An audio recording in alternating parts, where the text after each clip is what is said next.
If AfterSight podcasts are part of your week, donate today at aftersight.org/donate. AfterSight is a nonprofit, and your support keeps these programs on the air and expands access for people who are blind, have low vision, or need other access to print. Be the reason someone discovers AfterSight this week.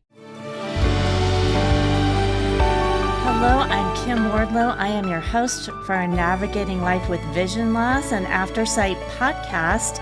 We are in our 16-week series all about sports and various types of sports and various levels of sports. Everything from folks just starting to get out into the gym or out learning a sport to extreme sports. And this week, we are talking about goalball, which I find really interesting. It wasn't something I'd heard of, but I wasn't super familiar with it. It's interesting. It actually started in 1946 after World War II with soldiers who'd lost vision during the war, and to keep them active and to help them rehab. And that's how it started. And now today it's a Paralympic sport, and the U.S. actually is very dominant in that sport and has won twice as many medals as any other country. So, and I'm really excited today because I have two people who have been on those Paralympic goalball teams. First is Lisa Tarkowski, who is one of the players. She is a 5-time Paralympic medalist. So she can really give us firsthand experience of playing goalball.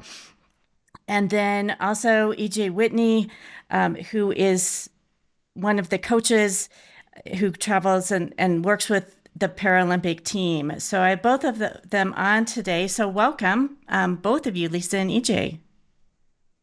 Thank you for having us. Thanks for having us. Sure. Well, I guess we'll just dive right in. Lisa, we can start with you. I don't know if you want to give folks a little bit of a background on you and how you got into participating in Sure. goalball and being a Paralympic athlete. Absolutely. Thank you for the introduction. As you mentioned, I'm a 6-time Paralympic athlete, but I'm a 2-sport athlete. So I've also participated in track and field as well.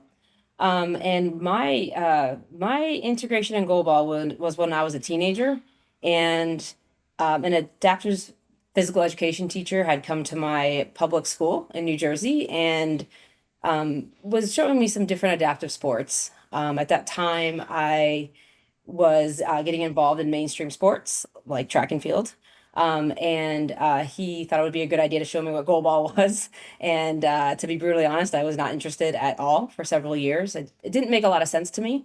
This is back in the time when you couldn't go on, there was no such thing as YouTube. So I didn't quite understand the concept of the sport. Right. Along with the fact that I was achieving success in mainstream sports. So although I have a severe visual impairment, for the first time in my life, I was successful in a mainstream sport. I wasn't being labeled as someone who was visually impaired, or, my disability wasn't a part of the conversation in sport, and that was new and really great to me. So when goalball was mentioned to me and brought up to me, I was pretty closed off to it because I believed it was a step down, to be honest with you. Like, I didn't want anything to do with it because of what I was having this really positive feeling in mainstream sports. So it did take a couple Sure. years, and they used actually track and field to get me into blind sports. And then through the track and field venue, I didn't actually do any track and field with blind sports. I did goalball first, but through a lot of persuasive people, they got me to go to a goalball practice. And that to me was that was definitely literally an eye opener, and that was a life-changing experience for me because although being visually impaired since birth, I learned a lot about what like what sport was in this venue, what goalball was, and what other individuals with visual impairments were doing with their life. So it was a very pivotal point in my life where I learned a lot, and so I started goalball in October of 1995. That does age me a little bit. And played club ball, I guess, club team goalball for a while, and was recognized in very early of 1996 as someone who had some potential and some talent, and started attending camps, training camps for goalball, as they were preparing to choose a team for the Atlanta Paralympics. So that started my journey. I did not go to Atlanta. I was an alternate, but to be honest, I wasn't ready to go to Atlanta. I just started playing. So my first games, Paralympic games, was in 2000, and I was a multi-sport athlete with track and field, field events, throwing discus for my class, and goalball. And that was the only games I was a multi-sport athlete. So after that, it was my career just kind of took off through various Paralympics: 2004, 2008, 2012, 2016, and 2021. So, been a very long career, successful, and grateful for all the opportunities. Thank you for summarizing that for everyone. Can you explain to folks who might not be familiar with goalball? I know I went on the website to see how it was played and some of those types of things, but can you describe to folks what, I know it's 3 players, but how it's played and how it's laid out? Absolutely. So goalball is number one, it's a summer Paralympic sport. We are indoor though. So our court is the Yes. indoor volleyball court. And our court is broken up into basically 6 segments. It's 9 by 18 meters. So since goalball was developed in Austria, it is based on the metric system. So everything is in meters. So our court is 9 meters wide by 18 meters long.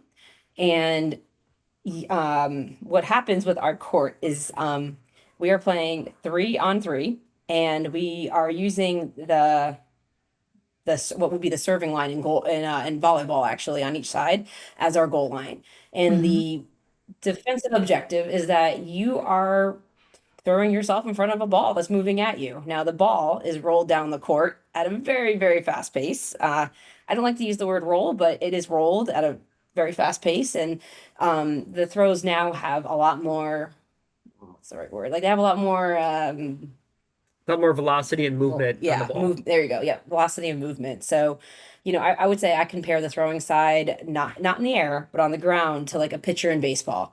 You want to come in with various different types of throw, from a fast throw to, you can even curve a goal ball, you can bounce a goal ball, you can skip a goal ball, you can, as someone who was a field athlete, I spin. Most of us do like a spin, and that creates a whole other kind of technique to listening and throwing. But the objective defensively is to put yourself in front of that ball. So you are a soccer goalie defending your goal line, and there's, again, 3 people doing that in an organized fashion. The big difference in goalball is that the court is tactual, so with string and tape you can feel the lines, and that helps you also determine your orientation on the court, because we're not running up and down the court. So we are throwing and defending in the first Right. 6 meters of each side.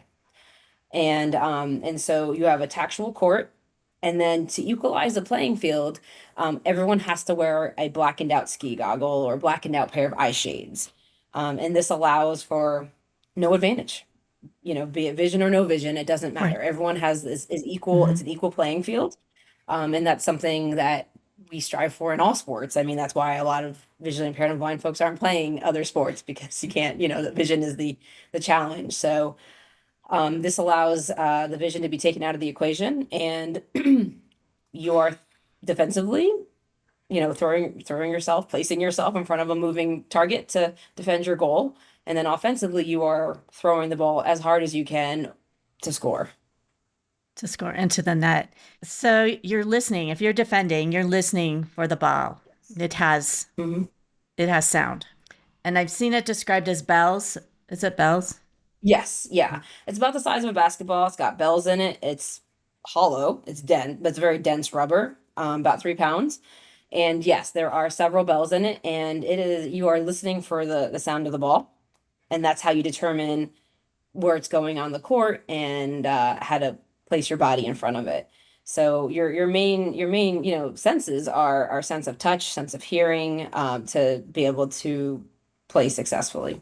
Are you ever able, if you're on the offensive side, um, I have heard folks refer to like they try to throw it so it doesn't make so much sound. Is that possible, and is it legal if you could do that? Yes. Yes, it's possible, and yes, it's legal. So when you're throwing, you want to have there's a way to release the ball where the bells aren't they're kind of sitting on the bottom, or they're not moving. It's hard to explain because I'm not Hmm. always sure how to do that. But there are ways to use ice physics to your advantage, honestly, to get the bells to have the least Hmm. amount of movement inside the ball. So to kind of Right. again fool the player, I mean, there's a lot of strategy involved with goalball. Also offensively, you can be moving within the first 3 to 3 meters is where you ideally want to be moving. So you don't always throw from the same spot. You're throwing from different spots. You're working different angles, and you're using deception also to kind of get people to think you're in one place and maybe you're not. Right. And how do you communicate if you're, whether you're playing offensively or defensively with your teammates? Obviously, communication is possible, but you don't want to clue your opponents in too much on the strategy you're trying to use. Great question. So when the team that has the ball, the team that's offensive, you can be talking to each other at that when you have the ball. You just have to make sure you're not talking or creating noise when you're releasing the ball to go down the court to the other side.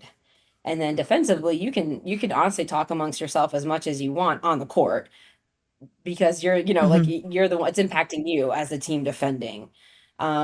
So what makes a team play cohesively like any team sport is practicing together and having that cohesion and camaraderie, as a team. And so um you're practicing together, you're learning how everyone works, and then there is communication happening, but it's just very short and direct and intentional. What position do you play? I play, we have basically three positions. We have a right wing, a left wing, and a center, and I play either wing. I did play center for a Okay. couple years of my career, and I moved on back to the wings. Back So to the the wings. the center position is probably the most physically demanding position. You're doing a lot more, I would say, at center. There's just a lot more movement that you have to cover at center versus the wings. Okay. And when I was watching the video, I'm trying to think how to describe for our listeners. You're you're you're crouched down for a large portion. So if you're moving yourself from left to right to block the ball, you're low to the ground. So it's not, as you said, you're not throwing the ball's not being thrown high up through the air. It's being rolled. It may bounce. I'm not sure if it has to bounce, but it certainly may bounce. Um, and and doing that, and so the tactile markings, yes, you feel them with your feet, but you're also feeling them with your hands. Is that correct? Yes. Oh, absolutely. Yeah. You're using the tactile markings to orient you. So hands, feet, we have a goal on each side that's about 5 foot tall by 9 meters wide. And that is also a huge orientation point. And then defensively, I mean, it's kind of a crouch. It's hard to really explain it. I would say some individuals play kind of on their side, like left or right Mm-hmm. side. And then some folks, yeah, I don't really know how to quite explain Yeah. the your So I would say so. Some players are kind of I down, know it was laying on hard their for me to explain. yeah. So some of them kind of start laying down on like the side of their hip and are kind of actually laying yeah, on their side. Other players are kind of crouched down. They're like kneeling on one knee with their two other hands kind of positioned on the Mm-hmm. ground. And then they're ready to either kind of lunge forward or kind of slide behind. They use their hands to kind of push themselves backwards. And everything's kind of like a lateral movement. So you're moving left to right if you need to make a play on the ball. But again, the defensive starting position is kind of up to the athlete, how they kind of want to start. Some athletes start on a hip and they're laying down more. Some kind of are on a knee and they're kind of more in like that crouch position. So when I started playing, I actually started playing standing up.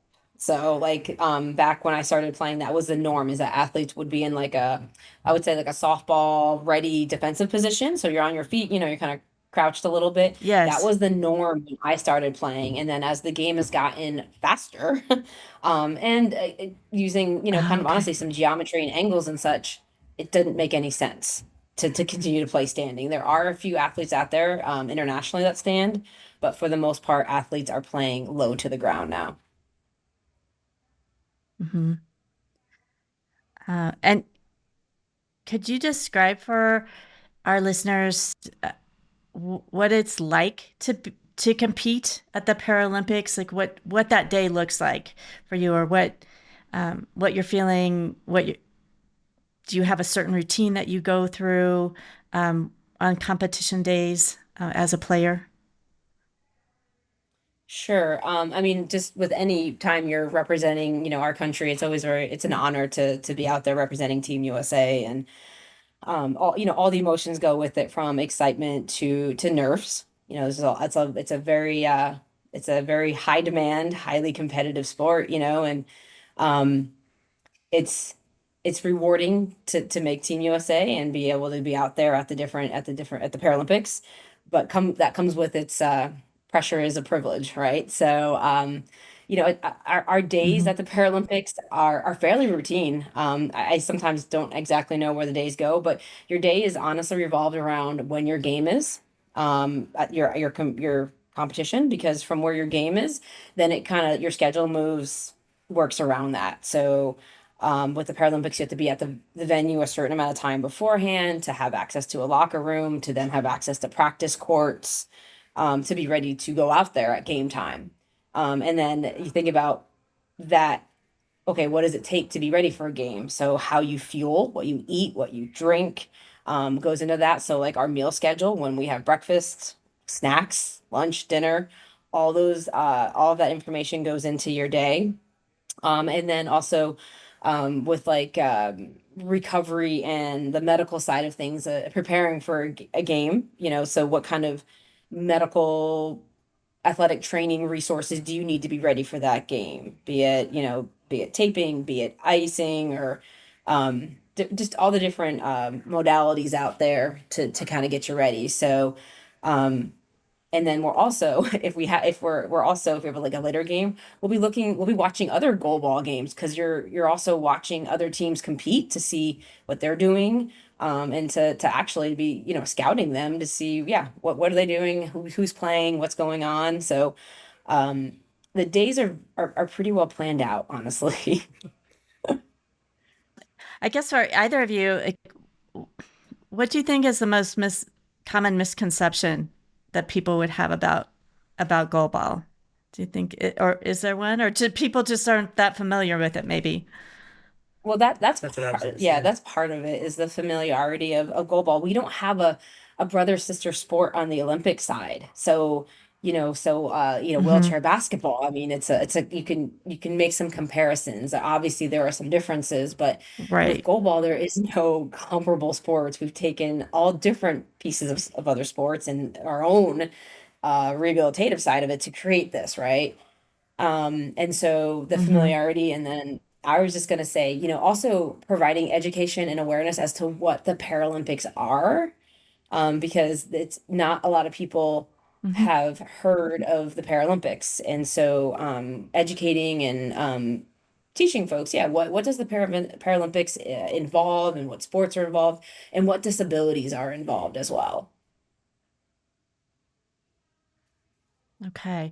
And I know we talked a lot about defending and not as much about being on the offensive, but on the offensive side, you still have your three players. You have the center that's throwing, but the ball may be being passed.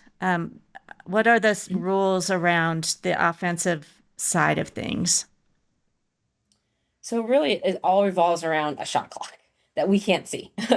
So you have officials running a table that, and one of the biggest things about goalball and how the sport, how the game is moving, the flow, is that we have a 10-second shot clock. So as soon as the ball makes contact with the defender, your team has 10 seconds to get the ball over the center line. So your team is having to make a decision fairly quickly as to who's throwing, what throw are they doing. Like that's all happening very, very quickly. And so Mhm. that shot clock kind of keeps the game moving actually quite quickly. And you can use 9.9 seconds of that shot clock. You can use 2 seconds of the shot clock. It doesn't matter as long as you have the ball over the center line by 10 seconds. Because if not, you have it's a personal penalty where you have to defend that 9 meters by yourself. Yeah, and then some of the throws are going to vary. So you're going to see some beginner athletes when they gain possession of the ball, they're going to kind of just going to do like a straight on throw approach. They may take like 3 steps, they're going to reach back, and then they're going to follow through and kind of roll or throw the ball. The higher level athletes that you're going to see, they're going to when they gain possession of the ball, they're going to orientate themselves on the court. They usually find the net, and then they're going to have a lot different approach. Like Lisa, she's going to do more of a spin throw, so she's going to kind of come up similar to say like a discus thrower. They're going to kind of have a pattern. They're going to rotate around. They're going to use that momentum, and then they're going to release the ball like after they spin and throw. So depending on the level of athlete, there's different techniques and styles of throws too. Okay. Is there a style that you begin with initially? Usually a straight throw because getting the concept of a throw is does take time. So yeah, like kind of a beginning bowling approach, to be honest with you, like that, like a 3 step right left right Mhm. left right, or left Mhm. right left, depending if you're right-handed or left-handed, just to kind of get the concepts of moving up. I mean, it's a big ball. I Yeah. mean, and holding on to the ball and bringing it Yes, I back on was a back. surprised how large it was. Yeah, it's Mhm. it's it's Yeah. challenging, if you've not kind of tested that grip strength before. So that basic, yeah, that kind of 3 step drop, I would call it, is where we get a lot of people started with. And Lisa, what would you say to someone who, and maybe a younger person, but I guess of any age that is considering uh, looking into goalball, trying to learn the game. Um, you've had such a long and successful career. What would you tell somebody who's just at the beginning? I would encourage them to stick with it if they enjoy it and it makes, like they have passion for it and they want to, either play on the club or recreational or elite level. Either way, just to be patient with it, stick with it. It's a lot of fun. And you stick with what you want to do, you can accomplish what you want, but I guess it depends on what kind of level they were aiming to go for, but it can open up a lot Hmm. of opportunity, be it socially, or competitively for them as well. So just to keep with it. It can be frustrating in the beginning, especially the concept, and I can speak very freely on this as someone, I have some vision. So they for someone who has vision and then they take it away by putting on those goggles, it's very difficult because you've been Yes. using your vision all your life and now you're in a sport that takes it away. So to learn to be patient and to learn to this is, by not having vision, you can still be a really good athlete, like it doesn't define you, Hmm. is really important because it's hard when you don't have that vision anymore and when you're playing. So to be patient. Yeah, and it is a very fast-paced game. When I went online to watch, I was surprised how fast-paced it is.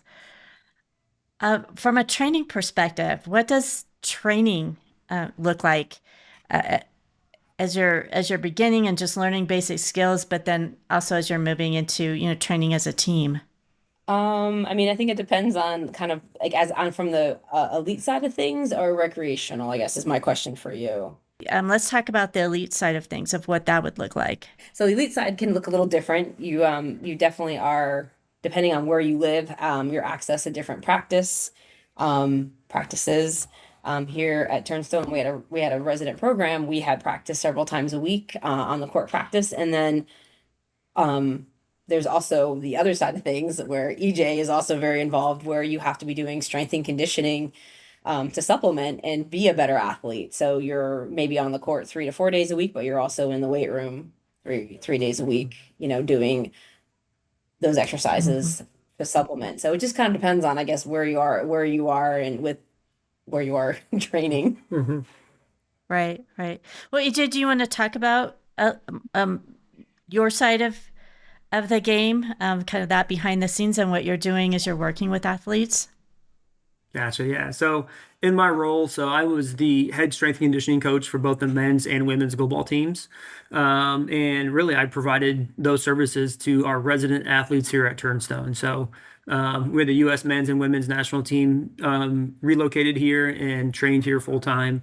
They are no longer here at Turnstone, though. Now they are actually in Colorado Springs. So, but while they were here, depending on their game schedule, when their games were, competitions were.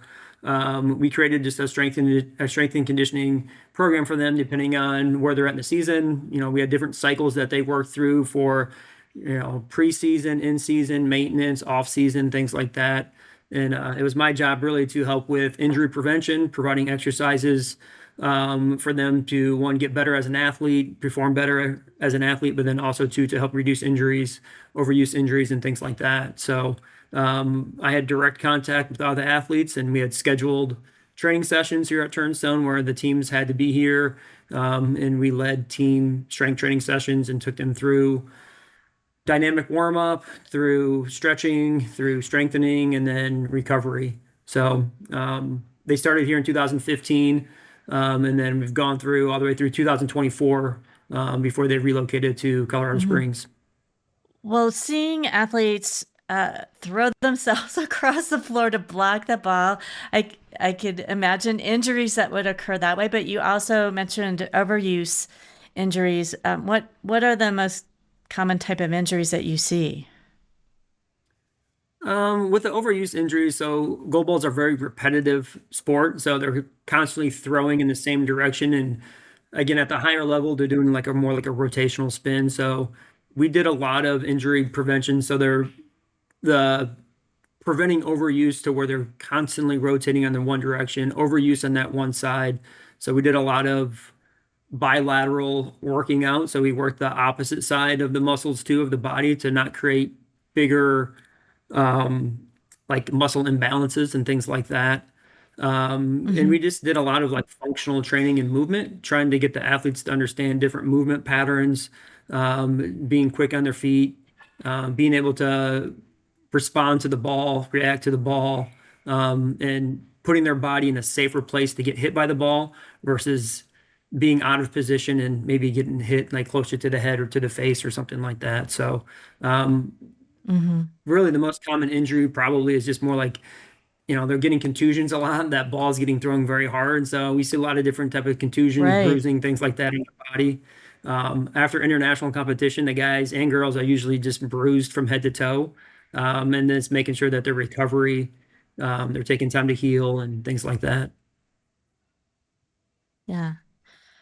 Well, goalball is definitely not dodgeball or murder ball, as we called it in grade school. But having the ball hit you, that it reminded me of the game from elementary school that could be painful. So yeah, so I did wonder about that. If you have, especially at the elite level, they're throwing that, very fast and very hard, and having that hit you and they're not wearing padding or anything like that. So, I wondered about those types of injuries. Are there specific things that you look for or that the team would look for in terms of individuals being on a Paralympic team? I mean, obviously you have the skills, but if are there certain things you look for to balance out a team with those three players working together? Yeah, I mean, we do a lot of testing. So when the global athletes were here, we pre-tested and post-tested a lot. Before every major training cycle, we'd pre-test athletes, and then at the end, we would post-test. So we use a lot of that pre-test data to kind of measure where their athletes are, whether it's, strength, endurance, explosiveness, kind of just testing them, just general. Really, we're looking for good athletes. So if the athletes were quick, if they could be powerful, if they were agile, change of direction, things like that. I mean, we definitely looked for that. Just like any other sport, we want good athletes. And then, we definitely wanted team players and, athletes with good attitudes, athletes that could be coached. That's another thing. Goalball is a lot harder than what you Mhm. would think when it comes to like the on court play. Like someone that has a really high IQ of the sport and knows positioning and angles is it's pretty unique to find someone that can do both. That's a very good athlete and has that IQ of knowing how to react and where to go, things like that. So the combination of both is what we really look for. Someone that can be coached and understands the game and is going to be a good athlete. And we've talked a lot about kind of that elite side and somebody hoping to be in the Paralympics. In terms of the more recreational side, where would a person begin if they were just looking for a place to learn how to play and play recreationally? Yeah, so really what you'd want to do is kind of find the local club team in your area. You'd want to find that, and then wherever that is, you just really communicate with them and try to get on the court. And from there, it's just trying to attend practices. Every now and then, there's different not like expos, but there's different opportunity to do like demos and things like that. I know at Turnstone we'll do demos throughout the year. It's just more like an introduction to goalball, just to get people out here. Hmm. They can experience what it's like, how to play. We do just a demo of it, and then it kind of gives them a taste of it. And then really from there, it's finding your local area where there's a club team, and then just trying to participate and kind of start your journey there. Well, and I know in the show notes we will have for you all the link to the U.S. Association of Blind Athletes too. They have a lot of information and videos and things about goalball. Goalball there, obviously, and information Yep. about the Olympic teams as well. But for folks that are just interested recreationally, I think that's great that you do demos because it is hard to know if you're, as you both were saying before, there's not an equivalent sport relief that for individuals who are sighted that that we're familiar with. It has a net like soccer, but it's definitely not anything like soccer. So Yeah. it's hard to make a comparison, even if you've played other sports, to know if you would like goalball. So I think the concept of being able to go to a demonstration and try things out is great. Yeah. We do that a lot, and it's been very helpful. We've even done this with organizations within Fort Wayne as kind of like a team building exercise. Because again, the communication on the court, having to work together as a team, we've done that a lot, and it's been a lot of fun getting individuals with sight out there on the goalball court, Hmm. teaching them how to play, and then watching them go out there and play. So it's been really neat for us as an organization to kind of educate our community and kind of give them opportunities to play, and then just watch them play it's just a lot of fun. Yeah, that would definitely be a very unique team building exercise. That would be challenging. Yeah, it is. I could see how it would work though. I mean, some of the communications as a sighted person you're used to having just kind of body language and things when you don't have that anymore. And Yeah. learning to communicate audibly, that would definitely be learning, a skill or improving a skill. Yeah, no, absolutely. Yeah. And that kind of goes along with the training too. So like me as as a strength and conditioning coach and like an exercise physiologist, trying to coach and train individuals with vision loss. For me, that was kind of a challenge at first when the teams first got here. So, trying Hmm. to demonstrate certain exercises and trying to teach them certain things. And, with me demonstrating certain things, obviously there's a lot of athletes that couldn't see me or couldn't see the demonstration. So, um, learning how to coach, communicate, tactile cues, things like that as a strength coach for me when I took this on was a learning experience for me. So, coaching individuals with vision loss is a lot different than coaching athletes without vision loss. So, for me, I had to find different Hmm. ways and different things that I could do to coach and show the athletes different types of lifts, things like that. So we ended up changing our strength and conditioning room, and we made it fully accessible for people with vision loss. We had contrasting tape on all of our equipment. We have tactile lines on the floor with tape. That way athletes could feel with their feet. So we kind of made our workout area fully inclusive and more accessible for those athletes with vision loss. And that way they could navigate the room easier. And again, just giving tactile landmarks where they needed to be, outlining equipment with tape so they could see the contrast. It made a huge difference for us. Yeah, I can imagine needing to learn. You have to be very specific when things are basically being audio described. You can't say, okay, now move that hand. It's like, Yeah. no, which hand do I need to move? Yeah. I could see where that would have been an adjustment for you. Yeah, it was for sure. Well, I so appreciate both of you joining us. EJ, do you have any final comments or thoughts for our listeners about the game, about investigating the game and seeing if they're interested in it? I would just say it's such a unique sport and it's so much fun.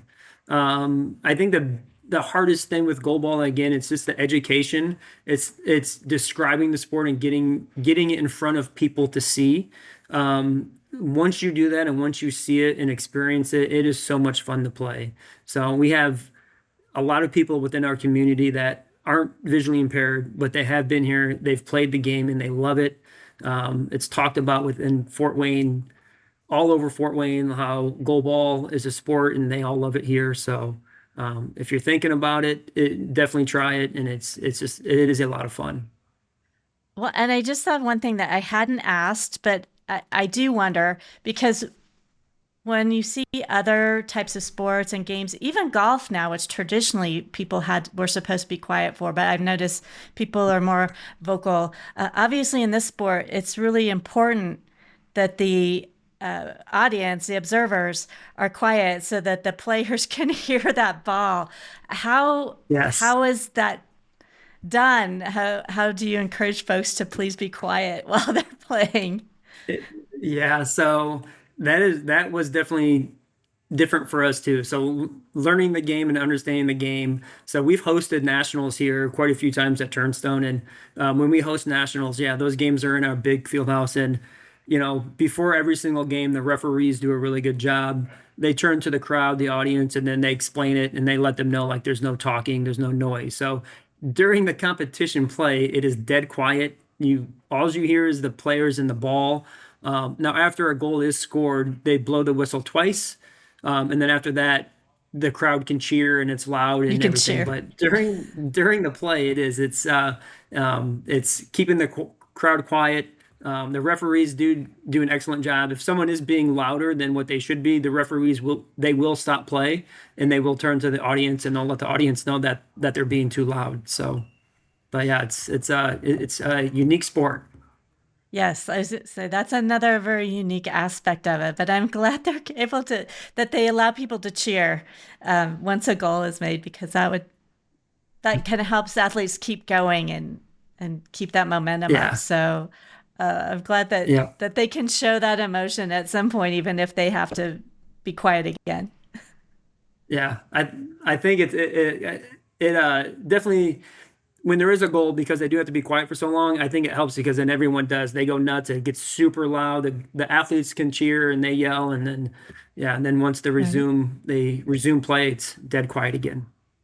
How long do the games typically last?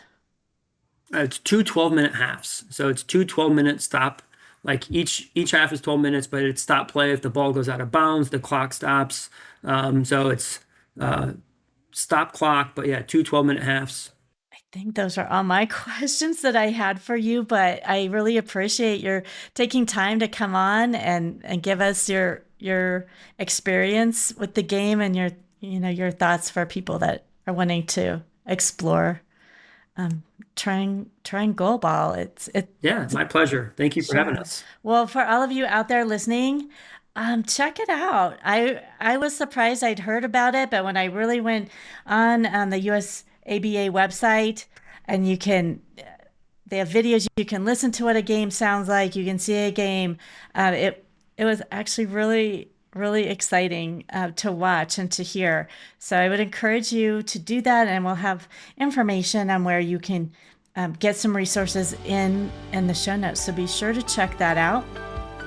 We'll be continuing on with our sports series, so please check us out again next week. And as always, I hope this episode has helped you navigate your life with vision loss.